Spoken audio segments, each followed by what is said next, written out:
Siddiqi mengaku mengantongi sejumlah bukti yang mengindikasikan Ketua Mahkamah Konstitusi (MK) Anwar Usman diduga bersalah sehubungan putusan batas usia Capres dan Cawapres.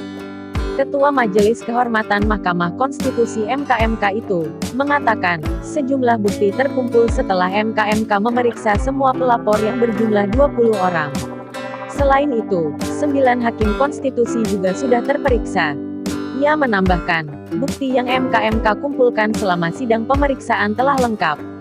Bukti itu mulai dari rekaman CCTV hingga keterangan pelapor dan terlapor. Mantan Ketua MK itu menambahkan, hasil dari pemeriksaan mendapati adanya masalah. Misalnya terkait pembiaran konflik kepentingan Anwar Usman.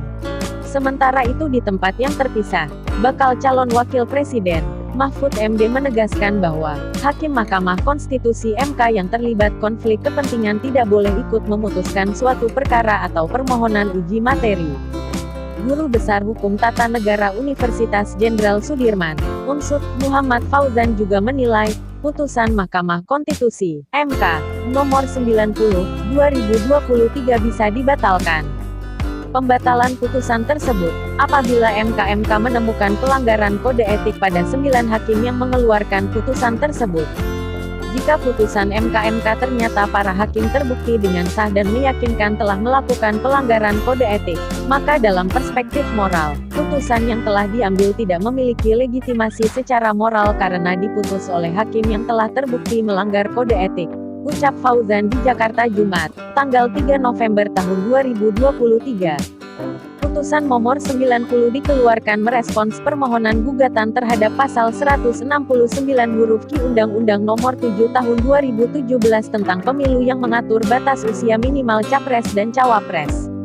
Dalam putusan itu, MK menetapkan syarat pendaftaran Capres-Cawapres harus berusia minimal 40 tahun atau berpengalaman sebagai kepala daerah baik di tingkat provinsi maupun kabupaten dan kota.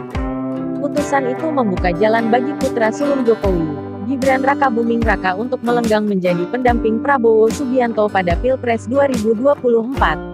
Saat putusan itu diketok Ketua MK Anwar Usman, Gibran masih berusia 36 tahun, tapi akhirnya bisa maju.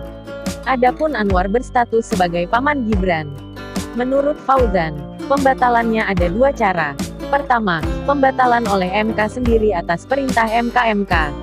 Kedua, oleh MK yang memeriksa dan memutus laporan adanya pelanggaran kode etik. Apabila pendapat Guru Besar Hukum Tata Negara Universitas Jenderal Sudirman, UNSUD, Muhammad Fauzan ini benar, maka politik dinasti yang melibatkan keluarga tinggal menghitung hari.